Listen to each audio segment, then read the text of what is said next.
Bueno, pues nada chicos, bienvenidos de nuevo a Historia Estadio, aquí en la cueva de Pícaro, y vamos a aprovechar que está un poco nublado y hace día un poco turbio para grabar ahora por la mañana y no tener que hacerlo por la noche. Vamos a ver cómo sale esto.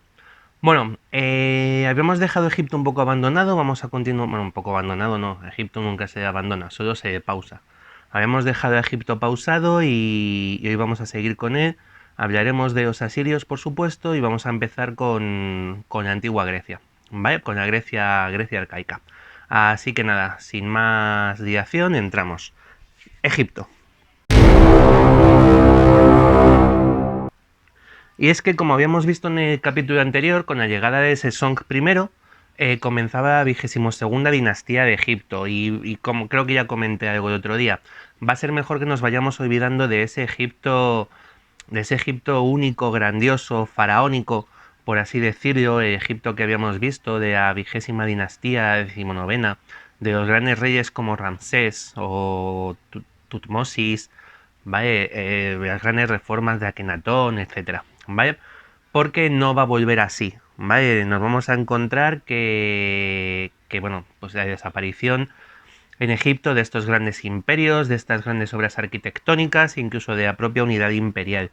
¿Vale? Durante las siguientes dinastías, Egipto va a llegar a estar dividido incluso en cinco reinos, cuatro o cinco reinos de forma simultánea, ¿eh? Y, y bueno, y cuando alguien va a poner orden a todo esto, va a poner Egipto, va a reorganizar Egipto, lo va a hacer desde el exterior. Vamos a empezar a hablar ya de dinastías exteriores, de conquistadores de Egipto, cuando Egipto ha sido siempre el conquistador. Vale, pero bueno, aún así, pues todo esto no implica que este periodo de tiempo deje de estar exento de emociones, que no es el caso. ¿Vale?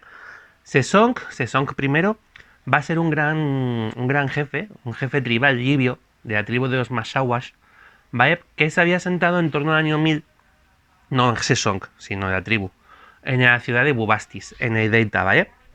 Donde se hicieron tan influyentes que el faraón Susenes II, de la 21ª dinastía, que había puesto su capital en Tanis, bueno, que su capital era Tanis, también en el Delta, casó a su hija con Sesong. A la muerte de Susenes II, pues va a ser Sesong quien se convierta en el primer faraón de la 22ª dinastía. Va a nombrar a su hijo Nimrod, que suena a personaje de Señor de los Anillos total. Va a nombrar a su hijo Nimrod heredero bueno, rey de Heracleópolis, ¿vale? Es el nombre griego de una ciudad egipcia situada en el medio Egipto que se llamaba Nennesú, ¿vale? Pero bueno, los griegos los llamarían Heracleópolis, es así como ha pasado la historia. Y va a aprovechar este nombramiento de Nimrod como rey de Heracleópolis para tener cierto control sobre Egipto Medio. Recordad que cada vez más los faraones de estas dinastías de las que estamos hablando estaban encerrados prácticamente en el norte y no tenían poder sobre el Bajo Egipto, sobre el Alto Egipto, controlado sobre todo por el clero de Amón, ¿vale? Eh, Sesonk además va a repartir cargos entre sus amiguetes, entre su gente de confianza, y va a distribuir las tierras de Egipto entre el resto de los jefes de tribu libios de su confianza. ¿Vale? Decidido a poner orden también en el exterior de reino, en el exterior de Egipto, va a llevar ejércitos a Canaán, ¿vale? Y de hecho va a llegar a saquear Jerusalén en los tiempos del rey Roboam, del que ya habíamos hablado anteriormente, ¿vale? Y aunque los libios de Sesonk y sus descendientes van a favorecer el culto de una diosa regional, de Bubastis, ¿vale? La diosa Bast, la diosa gato, eso no va a hacer que se olviden de la importancia del culto de Amón, de mantener contentos a los sacerdotes del culto de Amón, que como os digo, desde Tebas, desde los grandes complejos sacerdotales de Luxor y Karnak, van a prácticamente dominar el Alto Egipto. ¿Vale? Y de hecho, Sesong se va a esforzar bastante en llegar a bastantes acuerdos de gobierno con estos sacerdotes tebanos, porque además que rechazaban a priori el gobierno de Sesong. Va a ser su hijo, o Sorcón I, el que va, sin embargo, a mantener la paz, a establecer un nivel de paz, cierta organización, cierto orden. Va a cerrar un poco este caos político que había sido el final de la 21ª y el arranque de la 22ª. Y de hecho se va a convertir en uno de los faraones más longevos y pacíficos de la historia de Egipto. Lo curioso es que aún gobernando esta 22ª dinastía en el norte de Egipto, hacia el 818 a.C., uno de los reinos libios del norte de Delta decidió independizarse.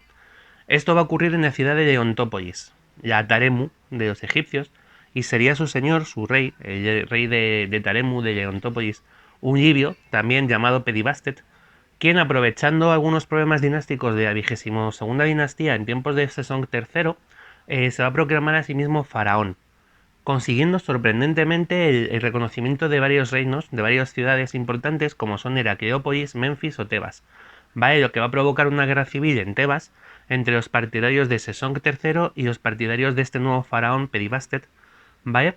Una guerra que va a durar ni más ni menos que 30 años, ¿vale? Que se dice pronto. Pero si cabe, los sucesores de Pedibastet dividieron aún más Egipto, creándose nuevos reinos en los que habían sido los dominios de esta 23ª dinastía, ¿vale? Los reinos independientes de Leontópolis, Hermópolis, Heracleópolis y Licópolis. Es decir, aparece esta 23ª dinastía en el Delta, en Pedibastet este, y lo que va a conseguir es que, lo que va a terminar pasando es que varios dominios que estaban bajo su influencia se van a fracturar, ¿vale? De modo que, aunque sus reyes van a continuar siendo parte de esta 23ª dinastía, no van a obedecer un poder real, van a ser en el de facto reinos independientes. Conviviendo con esta 22ª dinastía y también con la 23ª de Leontópolis, ¿vale? De este Pedibastet, va a aparecer, por supuesto, la 24ª dinastía, que solo va a contar con 2 faraones, va a ser una dinastía muy cortita. El primero va a ser un tal Tafnacht, perteneciente a una de las dinastías de sacerdotes de la ciudad de Sais, en el Delta, ¿vale? Que consiguió reunir bajo su mandato a varios señores de Delta del Nilo y cuyo objetivo va a ser atacar y conquistar el Alto y el Medio Egipto, que en estos tiempos ya estaban en manos de un rey cushita, el rey Pille. ¿Vale? Y es que daos cuenta de que hace ya tiempo que cuando hablamos de Egipto, hablamos solo del Bajo Egipto, si acaso del Medio, ¿vale? A las ciudades de Delta, ya no hablábamos mucho del Alto Egipto de siempre, ¿verdad? Bueno, pues es que hace ya algún tiempo que está bajo el dominio de una potencia extranjera, de Kush. Kush era como se denominaba una de las zonas de Nubia, ¿vale? Al sur de Egipto. Y uno de los reyes de esta región, de Kush, el rey Ayara, había conseguido conquistar toda la Nubia superior y establecer una nueva capital en la ciudad de Napata, ¿vale? Napata es el lugar donde vais a poder encontrar el mayor número de pirámides fuera de Egipto, ¿vale? Esto va a ocurrir en el año 750 a.C. y va a ser su sucesor Pille quien va a conquistar el Alto Egipto, estableciendo la 25ª dinastía, la dinastía Kushita, ¿vale? Coetánea de las anteriores. Tafnacht y Pille se enfrentaron por el control del Alto Egipto y aunque Tafnacht va a ser derrotado, la confrontación con los Kushitas le va a permitir mantener el control del Bajo Egipto, de sus zonas de Bajo Egipto, centrada en Sais, en la ciudad de Sais, y llegar sus tierras a su sucesor, el faraón Bakenrenef. ¿Vale? Sin embargo, el hermano de Pille, que va a ser su sucesor, Sabaco, va a decidir acabar con la proliferación de dinastías de Egipto y va a dirigir una campaña hacia el norte. Previamente, Osorkón IV, de la 22ª dinastía, y Uput II, de la 23ª, y el propio Bakenenref, de la 24ª, se habían aliado contra Pille, e incluso habían buscado la ayuda del Imperio Asirio de Sargón II.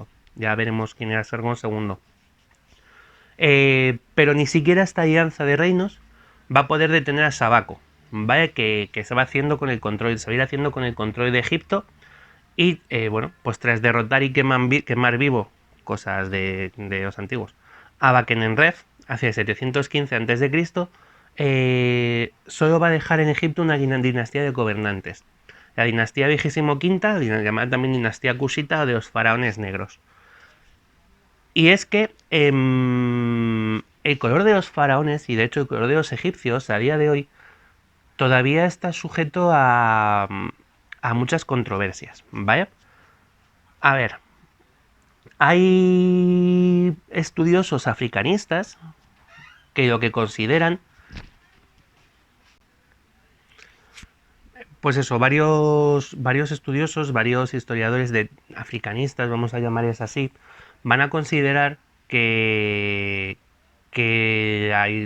los estudios tradicionales han, han dejado atrás o no han querido ver o no han querido mostrar o no han querido darse cuenta el origen africano de africano, y cuando digo africano digo negro, ¿vale?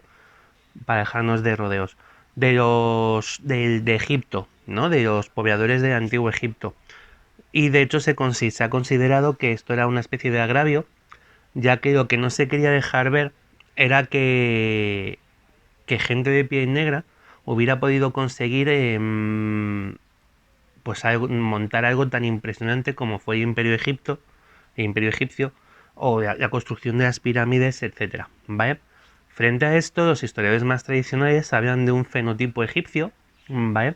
Em, a día de hoy desaparecido, pues en el que podemos ver representaciones en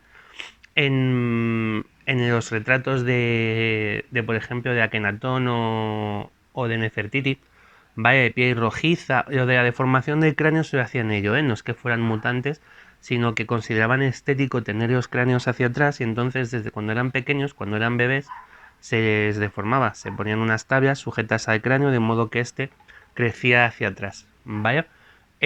Bueno, al margen de esto, o de que lo hicieran los extraterrestres, ya sabéis.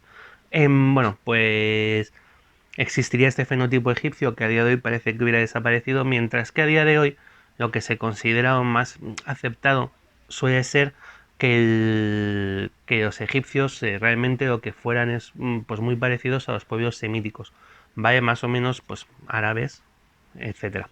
Vale, el caso es que además uno de los motivos que se esgrime es que cuando hay unos faraones negros, como es el caso de los cusitas, que aquí no hay ningún tipo de discusión en que son nubios y por lo tanto son faraones negros, esto se dice. Si esto llama la atención en su momento, parece ser que es que debe ser porque el resto de los faraones no eran así, ¿vale? El resto de los líderes que hemos visto. Entonces, bueno, aún así, aquí no vamos a entrar en esto es tema de debate.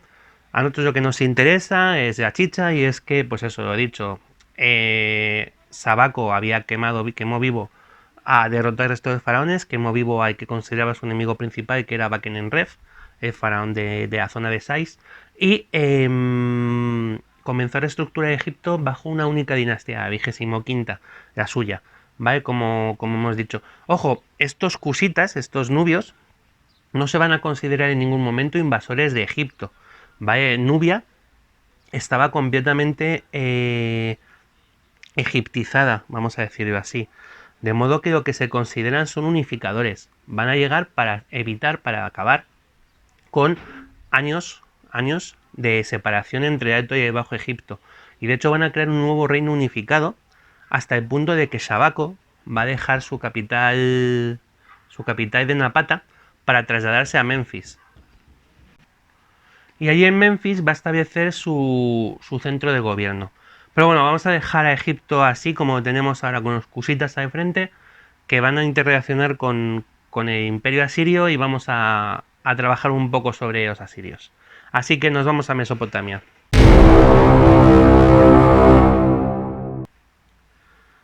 Y es que en Mesopotamia ya habíamos visto como los dos grandes dominios de la región, Asiria y Babilonia, van a entrar en profundos periodos de decadencia. Aunque de Asiria va a ser más rapidito, va a pasar más rápidamente, lo que les va a llevar a no tardar a convertirse en el imperio hegemónico de la región.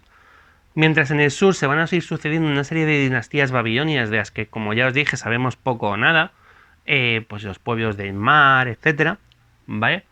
Bueno, los pueblos del país del mar, perdón. Hasta que allí en el sur van a empezar a tener poder los jefes de diferentes tribus caldeas. En el norte vamos a ver que ya en el 911 el rey Asurdán II había conseguido detener la situación de caída libre, de crisis en Asiria, dejando a su hijo Adad-Nirari II un reino ya fuerte, ¿vale? Ya preparado internamente sin problemas, preparado para que Adad-Nirari II pues empezara a recuperar algunos de los antiguos reyes de Asiria, por ejemplo, pues el de rey de la totalidad, volviendo a dar así un sentido imperial y militar al imperio, ¿vale? Adad-Nirari II, sin tonterías, se va a llevar la manta a la cabeza y se va a lanzar a conquistar todo lo que hay a su alrededor. Os miro una lista de las conquistas de Adad-Nirari II. Elam, Urartu, Persia, Media, Manea, Gutium, Fenicia, Arabia, Israel, Judá, la Pentápolis filistea, Edom, Moab, Samarra, Cilicia, Chipre, Caldea, Nabatea, la Comagene, Dismu, Sutu y los reinos neohititas. Todos estos convertidos en tributarios del Imperio Asirio. ¿Vale? Su hijo, Tukulti-Ninurta, va a continuar con el programa de su padre, de su antecesor, y durante su breve reinado, porque sí que va a ser cortito, llegará a extender el dominio asirio a los montes Zagros y al norte de Anatolia. ¿Vale? Y su sucesor, Ashurnasirpal II, va a consolidar el dominio sobre todas estas zonas, reprimiendo revueltas de algunas tribus como los guteos. ¿Os acordáis de los gutis, no? Que ya les vimos por aquí. ¿Vale? Va a reprimir a estas revueltas y va a empezar una política que va a ser muy común en los asirios, que va a ser la de redistribución de la población. Es una política que van a continuar sus sucesores y que se basa en coger a gente de una zona conquistada y llevarte a la otra en la otra punta del imperio. ¿Vale? Con lo que consigues pues desarraigar a la población, evitar núcleos de resistencia y eliminar revueltas. ¿Vale?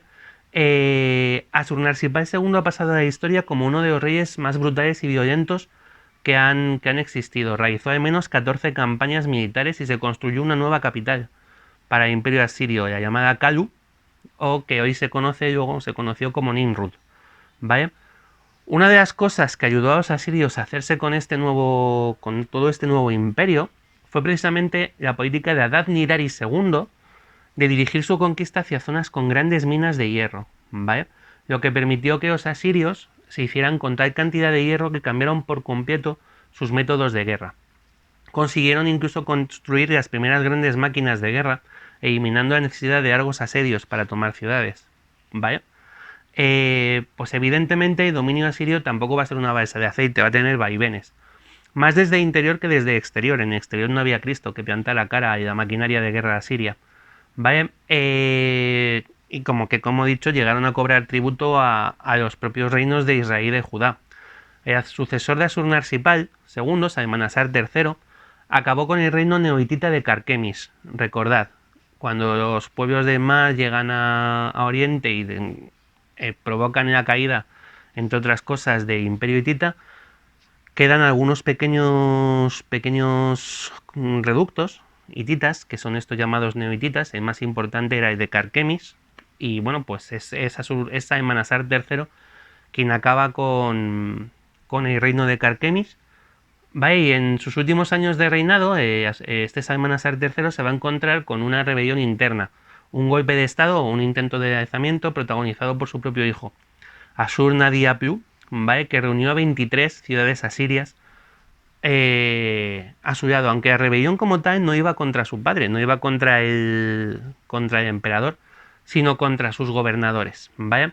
La rebelión de Ashur-nadin-aplu va a ser apagada a muy alto precio por su hermano Shamshi-Adad V, ¿vale?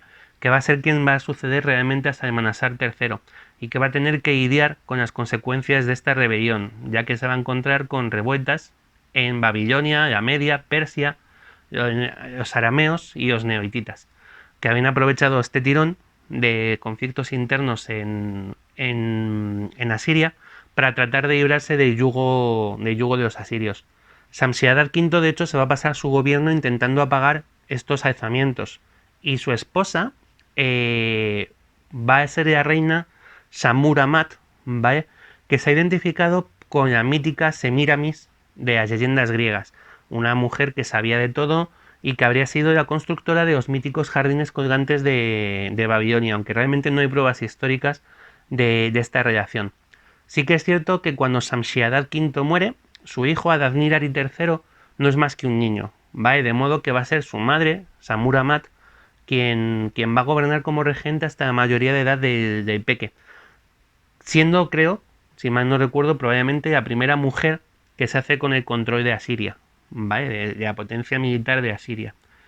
Finalmente, Adad-Nirari va a llegar, Adad-Nirari III va a cumplir la mayoría de edad y va a volver a retomar la expansión de Asiria, llegando hasta el mar Caspio en el este y volviendo a establecer el dominio sobre todo Levante, incluyendo e incluso llegando, perdón, a un acuerdo de hermandad con Babilonia, basándose en la unión religiosa de estas dos ciudades, y va a ayudar a los babilonios a hacer frente a los nómadas arameos que estaban asolando el valle de Tigris.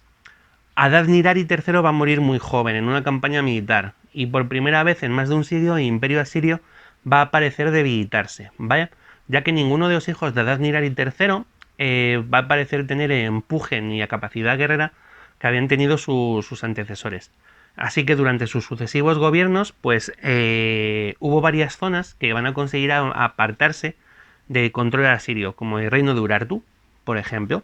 Vaya, aunque la presencia de grandes generales dentro de los asirios, como el general Samsu-Ilu, frenaron esta descomposición.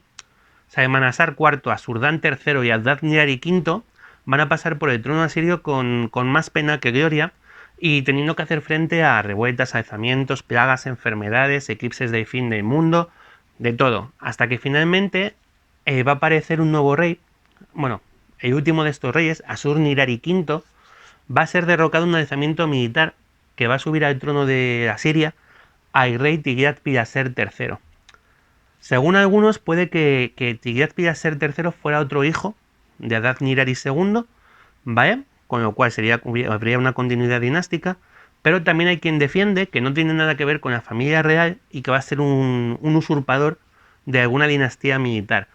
Sea como sea, a nivel textual, Tiglat-Pileser III tiene continuidad dinástica con los anteriores, ¿vale?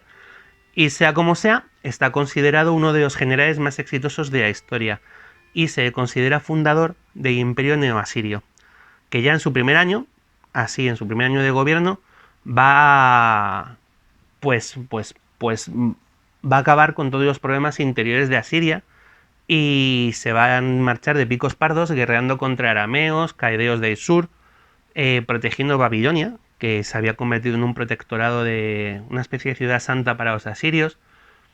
Luchó en los Montes Zagros, derrotó a Urartu, dominó Siria, saqueó a los medos, se alió con Judá contra Israel, realizando una gran deportación, además de personas, e imponiendo a su protegido, el rey Oseas, en Israel, ¿vale?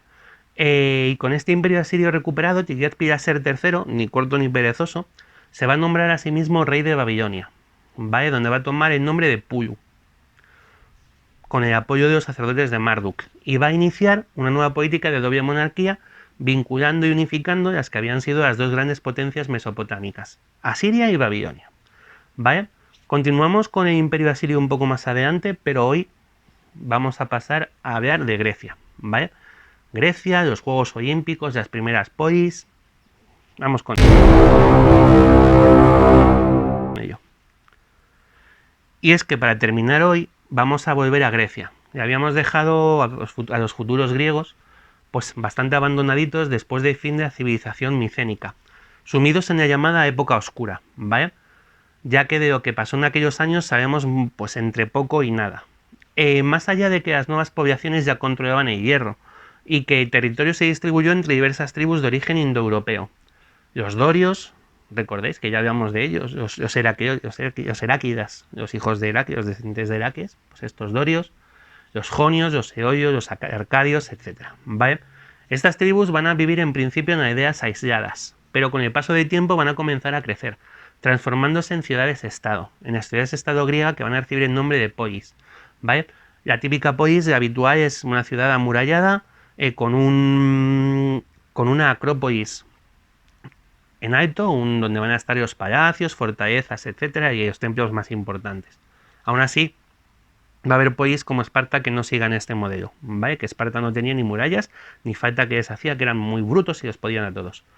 Vale, bueno, pues van a surgir estas polis como entidades políticas independientes, pero que pronto van a comenzar a compartir diversos puntos, ¿vale? Pues, por ejemplo, lugares específicos de culto y una misma religión. Esto va a generar un gran sentimiento de unidad religiosa, no política, ¿vale? Pero a partir de esta unidad religiosa se van a y lingüística, ¿vale? Ahora hablaremos un poquito más adelante de la lengua. Pero vamos, sobre todo basado en este fundamento de unidad religiosa, van a empezar a construirse diferentes formas de alianza, de trabajo conjunto, a partir del cual estas polis griegas van a trabajar, pues bien como ligas o como las dichas alianzas, ¿vale? Ojo, a pesar del nacimiento de estas polis, la verdad es que el suelo de Grecia no está hecho para el gran cultivo, no es ninguna joyita, ¿vale? Lo que va a generar numerosas tensiones sociales debido al reparto del, pues tanto del suelo como de la producción, ¿vale? Y se van a encontrar dos vías de salida. Por un lado, numerosos conflictos políticos, tanto internos como externos, entre las polis, y por otro lado, los griegos se van a lanzar a la colonización del Mediterráneo, fundando ciudades pues, en la costa de Sicilia, en la actual Turquía o incluso en la península ibérica. Esto lo vamos a ver con detalle en el próximo capítulo, ¿vale? Que hablaremos de la colonización griega. Y lo que decía antes, una escritura común, tras siglos de haber olvidado la escritura, de ser ágrafos, durante la época arcaica finalmente los griegos vuelven a dejar registros escritos y lo van a hacer adaptando el alfabeto fenicio a su a su propio idioma. No sé ni lo que digo. Importante, van a dejar registros escritos y no pocos.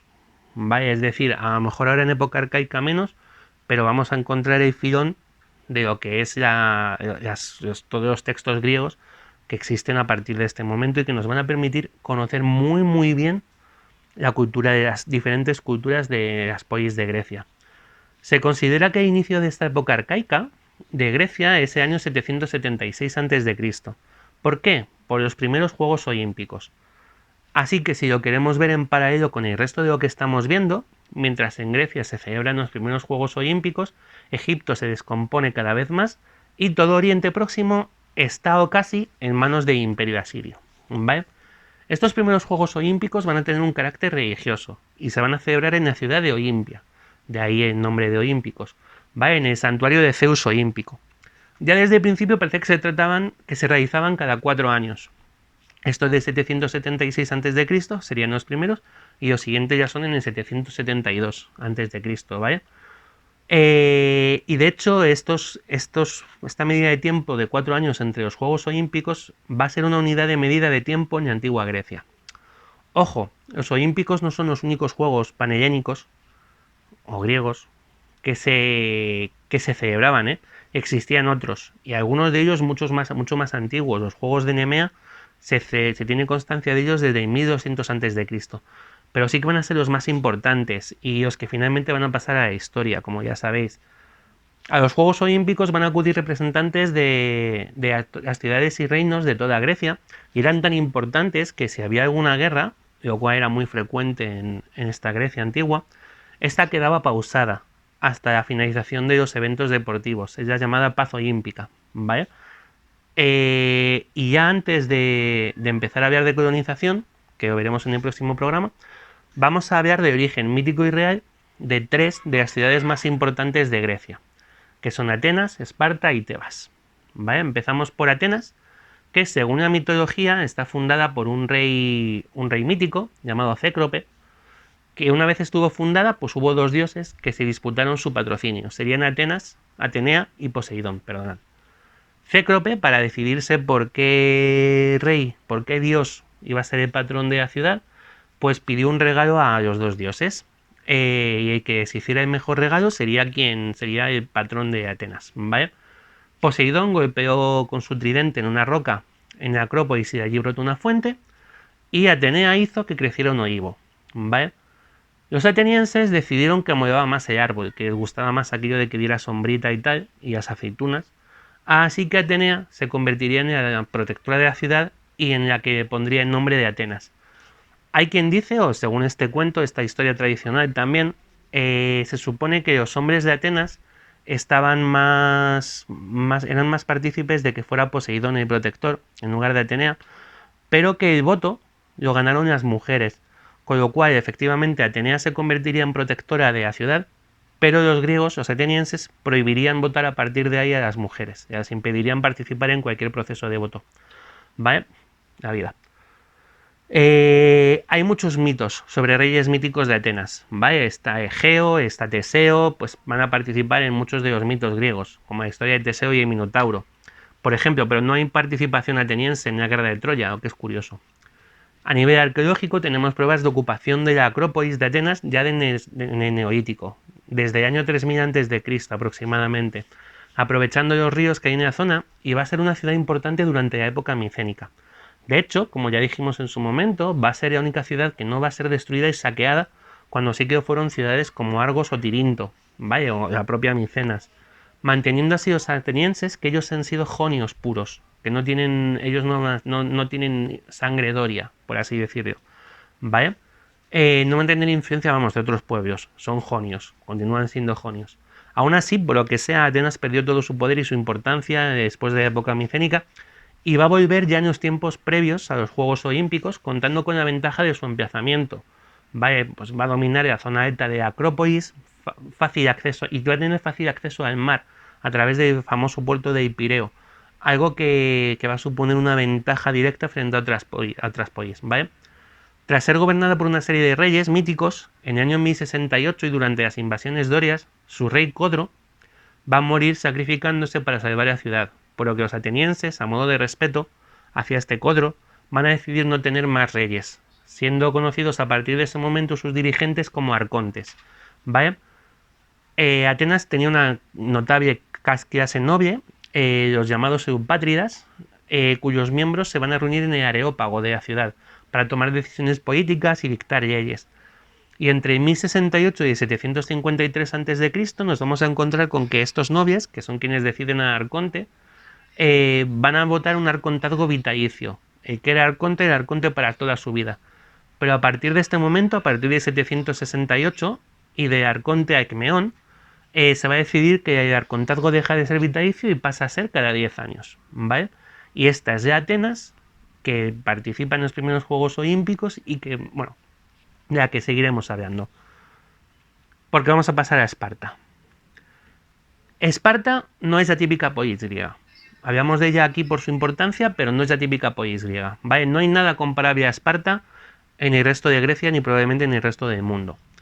Según la mitología, la región de Esparta es conocida como la... Bueno, a ver, según la mitología no, la región de Esparta es conocida como la Cedemonia. Y según la mitología, su primer rey fue un tal Yéyex, ¿vale? Pero su primer rey importante sería Lacedemón, hijo de Zeus y una de las Pléyades, Taigetes, ¿vale? Y es quien da su nombre a la ciudad, a la zona, Lacedemón. Por eso se conoce como Lacedemonia, y Lacedemón estaba casado con una mujer llamada Esparta, que es quien da nombre a la capital, ¿vale? Con el tiempo, Esparta se va a convertir en el reino de Menelao, el de Helena de Troya, esto ya lo vimos, ¿vale? Y el linaje de los lacedemonios va a acabar con la llegada de los dorios a la región. Arqueológicamente hay yacimientos dispersos por toda la Laconia, sin embargo, no se han encontrado restos de una Esparta, micénica, ¿vale? Como sí que os hay de Micenas, de Argos, de Pilos, de Tirinto, ya lo sabéis. ¿Vale? Y de hecho, a partir del siglo XI, toda la Laconia, toda esta Lacedemonia, parece prácticamente despoblada, sin que haya una explicación convincente de por qué, hasta que los dorios vuelven a habitar ya bien entrada la edad arcaica. Así que seguiremos hablando de Esparta pues más adelante, porque hoy vamos a acabar con Tebas, ¿vale? Tebas es probablemente la ciudad con más tradición mitológica, con las historias más ricas de toda Grecia.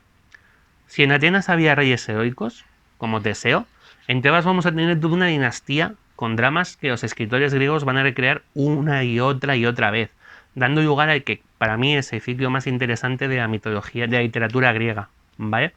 Y es que según la mitología, agarraos, Tebas va a ser fundada por un príncipe fenicio, por el príncipe Cadmo, siguiendo las instrucciones de un oráculo que le dijo que fundara una ciudad allí donde se dejara caer una vaca.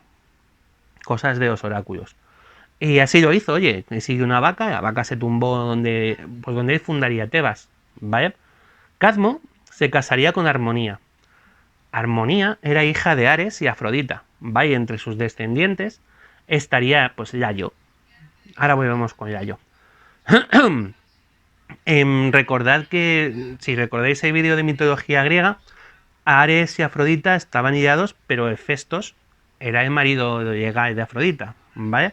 Así que bueno, Armonía pues era una prueba pues eso, de la Babilonia, que era el Olimpo, ¿vale? Bueno, y además hay quien dice que Armonía estaba maldita y que transmitió su maldición a todos sus descendientes. Y así volvemos a Yayo. ¿Vale? Yayo, junto a su esposa Yocasta, van a ser los padres del mítico Edipo. ¿Vale? Pues nada, Yayo recibiría un oráculo que indicaba que Edipo lo mataría. ¿Vale? Así que Yayo cogió y exilió al bebé. Ordenando, esta historia nos la conocemos porque ya hemos visto repetida hasta con Moisés. Si os descuidáis. ¿Vale? El caso es que Yayo hace enviar lejos a Edipo para que lo maten, pero los criados de Yayo se van a apiadar del joven Edipo y lo van a criar fuera de la corte. Ojo, para esas alturas la corte de Tebas, la historia de Tebas ya ha sido una fiesta. Ha habido golpes de estado, asesinatos entre hermanos, un rey devorado por las vacantes por haber intentado prohibir el culto a Dionisos. ¿Vale? Y la historia de Edipo va a ser el remate. Después de un acto aberrante, que podría haber sido la violación de un crío por parte de Yayo, pero no estamos seguros de si esto está en los textos originales, Yayo va a tener que dejar Tebas, debido a la aparición de la Esfinge, ¿vale? La figura con cabeza de mujer y cuerpo de león que mata a todo aquel que no resuelva su enigma, ¿vale? Y mientras acude a un oráculo en busca de consejo, Yayo va a morir accidentalmente en manos de Edipo, que estaba jugando a tirar el disco y desnucó a Yayo. ¿Vale? Y es que no se puede luchar contra el destino, griegos. Es lo que hay. Edipo va a desafiar a la Esfinge, va a resolver su enigma, y se va a convertir, por tanto, en el nuevo rey de Tebas. El chico, con toda su buena voluntad, lo que va a hacer es, para que no quedase abandonada y dar legitimidad a su gobierno, casarse con la viuda de Yayo, con Yocasta, o sea, con su madre. Pero claro, él no lo sabe. Y va a tener con ella 4 hijos: Eteoques, Poinices, 2 chicos, y 2 chicas, Ismene y Antígona. ¿Vale? Una plaga enviada por los dioses, que son así de chistosos, va a caer sobre Tebas. Y cuando se pone a investigar por qué, Edipo va a descubrir, gracias al divino Tiresias, que el motivo de la plaga es que ha matado a su padre y se ha casado con su madre. ¿Vale? Lo que hace que Yocasta se ahorque y que Edipo se saque los ojos con la hebilla de un cinturón. Que es lo primero, que es lo primero que tenía a mano. ¿Vale? Y dependiendo de las versiones, o bien muere allí mismo en Tebas, o lo hace en el exilio. Pero antes de nada esto, maldice a sus hijos. Que ya me contaréis a mí, estos pobres, que tenían que ver con esto. Pero bueno. A su muerte, Polinices y Eteoques, para no reñir entre ellos, van a acordar gobernar en Tebas un año cada uno. ¿Vale? Pero cuando acaba el turno de Eteoques, este dice que flautas, que se queda ahí de rey y que a Polinices que le den. ¿Vale? Así que Polinices se pira de Tebas y va a buscar aliados en Argos. Va a reunir una alianza que son los llamados 7 contra Tebas, que van a luchar contra Eteoques y en el que los 2 hermanos se van a matar en una batalla. El nuevo rey de Tebas, Creonte, que era hermano de Yocasta y por lo tanto tío y tío abuelo al mismo tiempo de los 4 hijos de Edipo, va a decretar que Polinices será un rebelde, ¿vale? Y que no debe ser enterrado con honores, lo que provoca la ira y la indignación de la hermana de Eteoques y de Polinices, Antígona, que a su vez estaba prometida con Hermón, e hijo de Creonte, ¿vale? Creo que es su sobrino y su primo al mismo tiempo, una cosa de estas. Al descubrir Creonte que Antígona está intentando enterrar a Polinices, desafiando sus órdenes, la condena a ser enterrada viva. Pero Antígona, para evitarlo y no darle gusto a su tío y tío abuelo al mismo tiempo, de matarle como ella quiere, coge y se ahorca. Para decidir ella cómo muere, se ahorca, ¿vale? Al descubrir que su prometida ha muerto, Hermón se suicida. Y al saber que su hijo ha fallecido, la esposa de Creonte, Eurídice, también se suicida. Y luego, en algún momento, llegaron los dorios y se los cargaron a todos. Que, visto lo visto, creo que es lo mejor que podía pasar, ¿vale? Para hacer un reboot de Tebas. Esto es la mitología, claro, y ya como ya os digo, el ciclo tebano debe ser lo mejor de lo que se escribió en la antigua Grecia. A nivel arqueológico, Tebas aparece poblada hacia el año 2800 a.C. y ha permanecido habitada de forma ininterrumpida desde entonces.